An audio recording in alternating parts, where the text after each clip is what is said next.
Hey there. Let's talk about something that can make our work lives feel really tough. It's called micromanagement. You know the feeling, right? It's when your boss is involved in every tiny detail of your work. They might check in constantly. They might want to approve every small step you take. It can feel like you're working under a microscope, and honestly, it's exhausting. For many of us, especially as career-minded women who value our ability to take initiative and get things done, this can be incredibly frustrating. We want to contribute our best, but it's hard when someone is always looking over our shoulder, questioning our every move and decision. This isn't just a minor workplace annoyance, it's a significant hurdle. It can impact how we feel about our jobs, our skills, and even ourselves. When we're constantly second-guessed, it chips away at our confidence. We start to doubt our own judgment. We might even hesitate to bring new ideas to the table. This is especially true for high-performing women who are used to being trusted and given space to excel. Suddenly finding yourself in a situation where your every action is scrutinized can be jarring and deeply disheartening, making you question what changed or what you might be doing wrong. The truth is, micromanagement often says more about the manager than it does about you or your capabilities. It's a pattern of behavior that can stem from various places, none of which are a reflection of your worth or your competence. Understanding this is the first step toward navigating these tricky waters. It's about recognizing that you are not the problem. You are a capable, intelligent professional. This chat today is about empowering you with strategies to handle these situations, so you can protect your well-being and keep your career moving forward in a positive direction with your head held high. So, grab a cup of tea, get comfortable, and let's explore this together. We'll look at why it happens, how it affects us, and most importantly, what we can do about it. This isn't about blaming or shaming. It's about understanding and finding pathways to a healthier, more empowering work experience. You deserve to feel valued and trusted in your role. You deserve to have the autonomy to do your best work. And we're going to figure out how to get closer to that one brave step at a time because your contribution matters deeply. So, why do some leaders micromanage? It's a big question, and the answers are usually complex.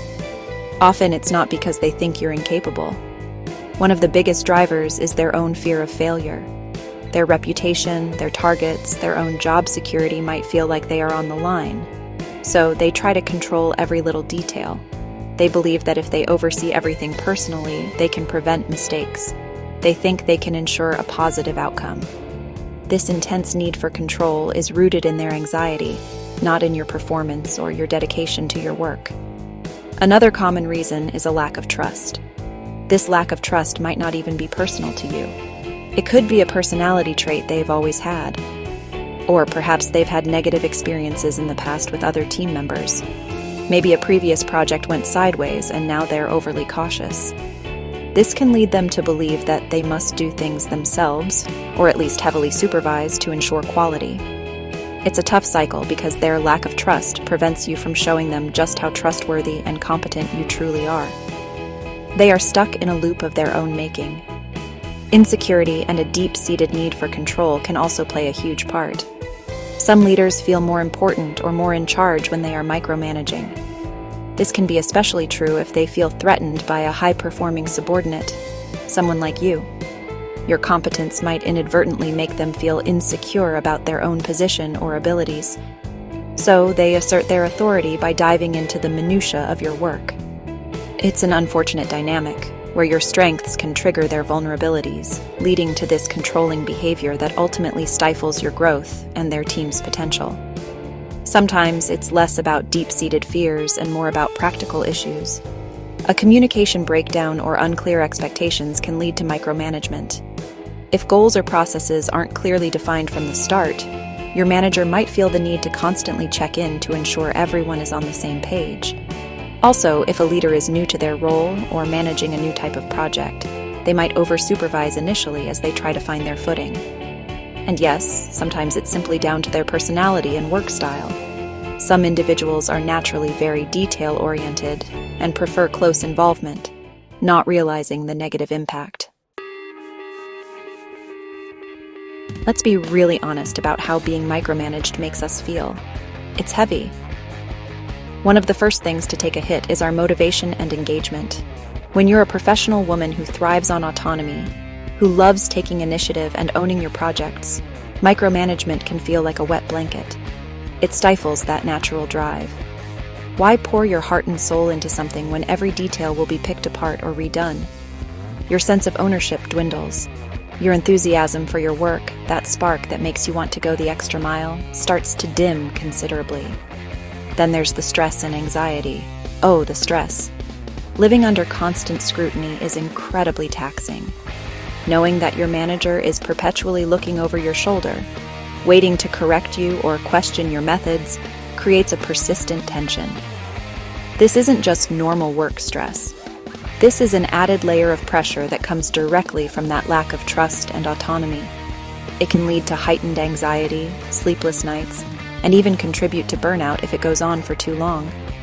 You might find yourself constantly on edge, anticipating the next check-in or critique, which is no way to work. Creativity and innovation also suffer badly under a micromanaging gaze. Think about it. When are you most creative? It's usually when you feel safe to experiment, to try new things, maybe even to make a small mistake and learn from it. Micromanagement kills that environment. It discourages independent thinking and risk-taking. If every idea has to go through layers of approval, or if you're constantly told to do things, why bother thinking outside the box? The path of least resistance becomes just doing what you're told, which is a terrible waste of your unique talents and innovative potential. And perhaps one of the most damaging effects is the erosion of our confidence. When your work is constantly corrected or your judgment is repeatedly questioned, it's hard not to start internalizing that. You begin to doubt your own abilities. Am I actually good at this? You might wonder. Am I not capable enough? This self-doubt can be incredibly harmful, not just in your current role, but for your future career aspirations too. It can make you hesitant to take on new challenges or speak up with your insights, which is a loss for both you and your organization. The impact of micromanagement goes deeper than just feeling annoyed or stressed on a daily basis. It can fundamentally alter how we see our workplace and our colleagues. Resentment can start to build, not just towards the micromanaging boss, but sometimes it spills over and affects overall team morale. If one person is constantly being helped or guided excessively, it can create an awkward dynamic within the team. Others might notice, and it can lead to negative chatter or a sense of unfairness. This breeds a toxic environment where trust and collaboration are difficult to foster. Our professional growth can also be significantly stunted. How can we learn and develop new skills if we're never given the chance to tackle challenges independently? Part of growing in any career is having the space to make decisions, manage responsibilities, and yes, even to stumble a bit and figure things out. Micromanagement robs us of these crucial learning opportunities. Instead of stretching our capabilities and building new competencies, we might find ourselves stuck performing tasks in a very prescribed, often inefficient way. This can make us feel stagnant and undervalued for our potential. Think about the energy drain too. Constantly having to justify your actions, provide excessive updates, or deal with unnecessary interventions takes up an enormous amount of mental and emotional energy. This is energy that could be far better spent on actual productive work, on strategic thinking, or on collaborating with colleagues. Instead, it's diverted into managing your manager's anxieties. This constant diversion of energy leaves less for the things that truly matter, including your life outside of work. It's like running a race with weights tied to your ankles. You're working twice as hard just to stay in place. Ultimately, persistent micromanagement can make us question our career choices or our place within an organization. If you feel consistently disempowered, untrusted, and stressed, it's natural to start wondering if this is the right environment for you. The desire to find a workplace where your contributions are valued, where you are trusted to do your job, and where you can genuinely thrive becomes paramount. This isn't about giving up easily. It's about recognizing that your professional well-being and your career trajectory are too important to sacrifice in a detrimental environment for too long. Section 5. Reclaiming your space, brave conversations, and clear expectations. Alright, so we know micromanagement is tough, but we are not powerless. There are actionable things we can do. The first big step is to seek clarity and establish clear expectations. This might involve having a direct, albeit potentially uncomfortable, conversation with your manager. The goal here is to define deliverables, understand their priorities, and discuss the level of autonomy you need to do your job effectively. Try to approach this conversation calmly and professionally, focusing on mutual understanding rather than accusation. You might say something like, "I want to ensure I'm meeting your expectations effectively. Could we clarify the key outcomes for this project and the best way for me to keep you updated?"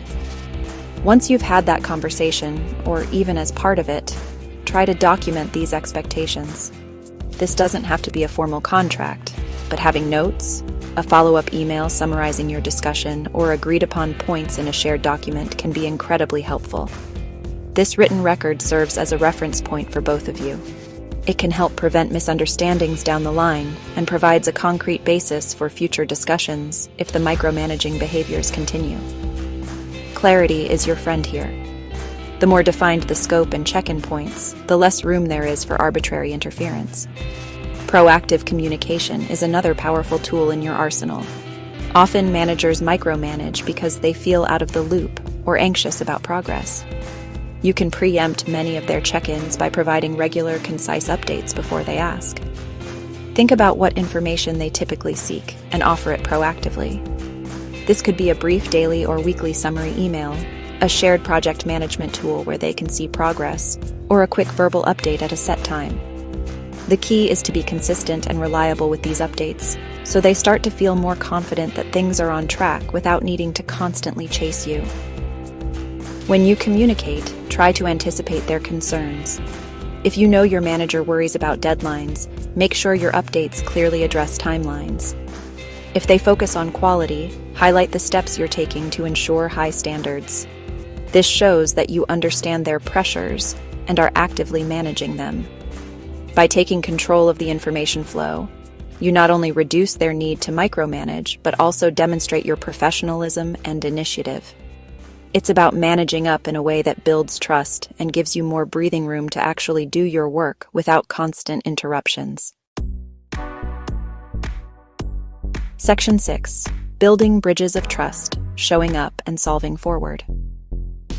One of the most effective long-term strategies to counteract micromanagement is to consistently demonstrate reliability and exceed expectations where you can. This isn't about burning yourself out by overworking, but about consistently delivering high-quality work on time. Every project completed successfully, every deadline met, every well-executed task helps to build a track record of dependability.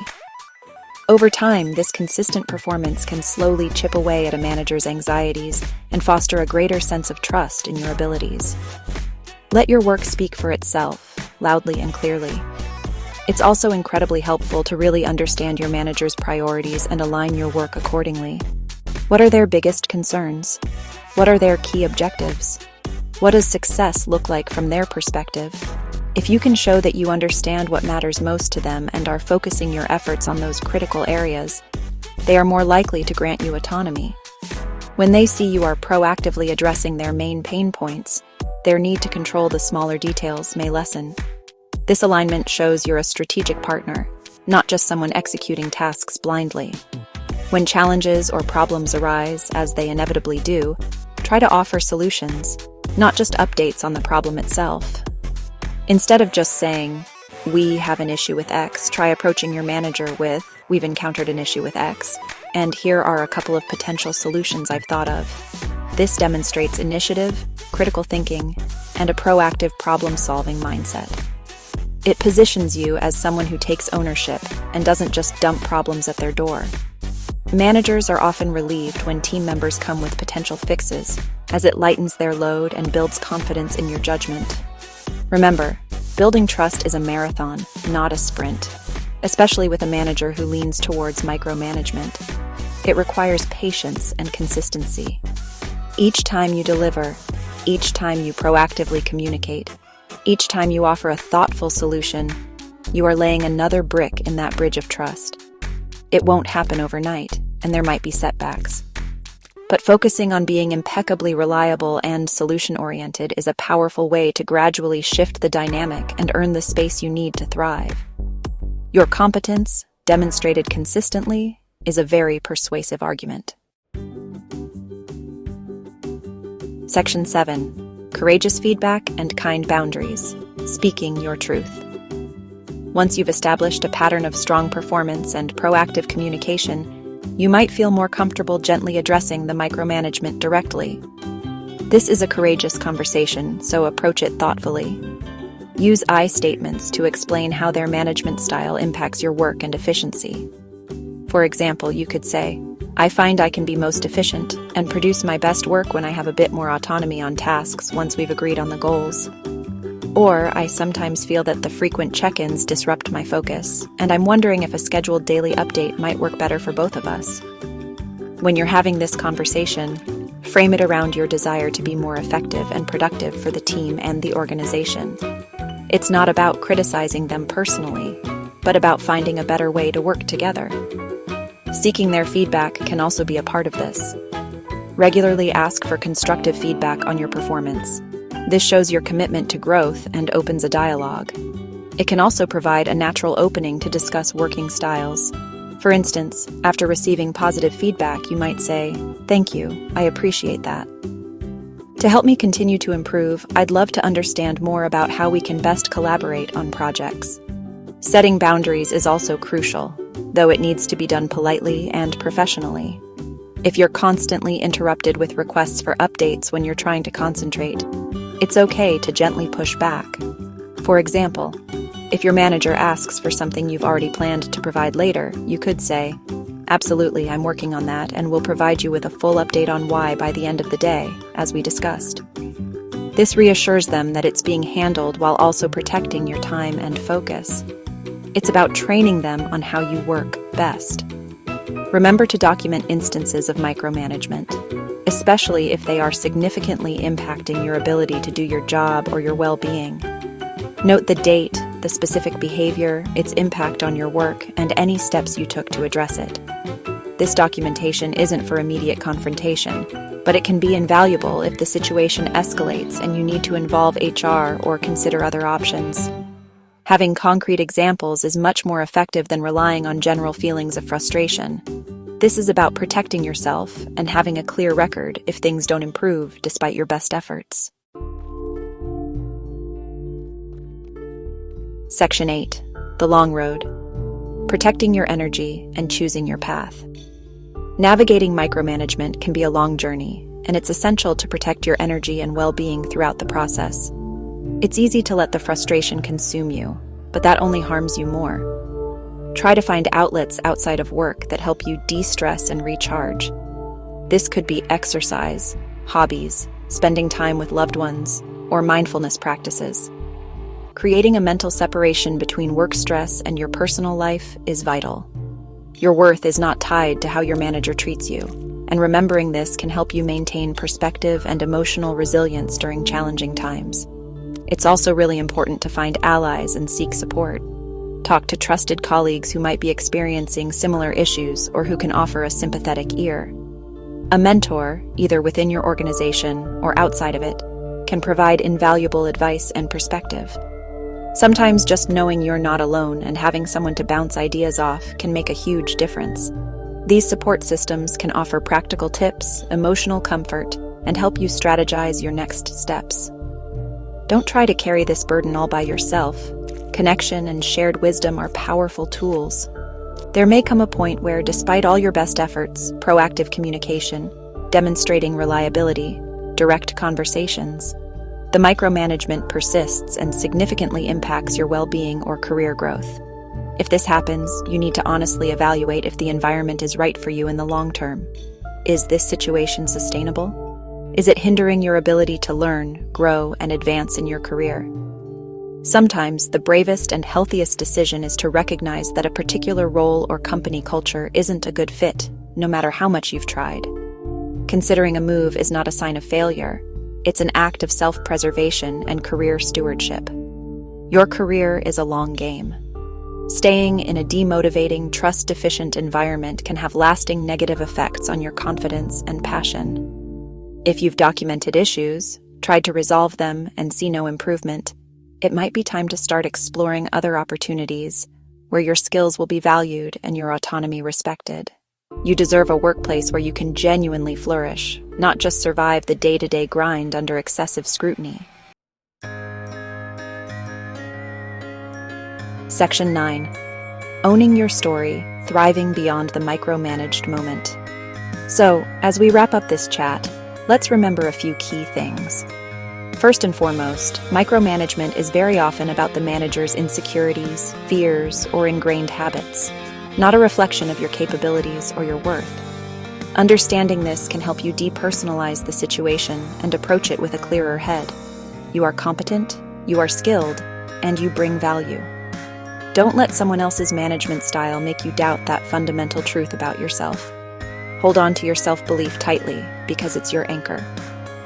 We've talked about a range of proactive strategies, from seeking clarity and communicating proactively, to demonstrating unwavering reliability and offering solutions, to having those courageous conversations about feedback and boundaries. These aren't magic wands, but they are powerful tools that can help you regain some control and improve your working situation. Each small step you take to address the issue is an act of empowerment. It's about showing up for yourself and advocating for the kind of work environment where you can truly shine and contribute your best. Remember that your well-being and your career growth are paramount. While it's admirable to try and make things work, there's also incredible strength in recognizing when a situation is truly detrimental and unlikely to change. Protecting your mental health and ensuring you're in an environment that fosters your development is not selfish, it's essential. You have the power to make choices that align with your long-term goals and your personal happiness. Sometimes the most empowering step is choosing a different path, one that leads to greater fulfillment. Ultimately, this journey through navigating micromanagement is about owning your story and stepping into your power. It's about learning to advocate for yourself, to build resilience, and to make conscious choices about your career. You are more than capable of handling these challenges. Use these strategies, trust your instincts, and never forget the incredible value you bring. You deserve to thrive, not just survive. Go forward with courage, with grace, and with the knowledge that you have the strength to shape a career that truly reflects your amazing potential.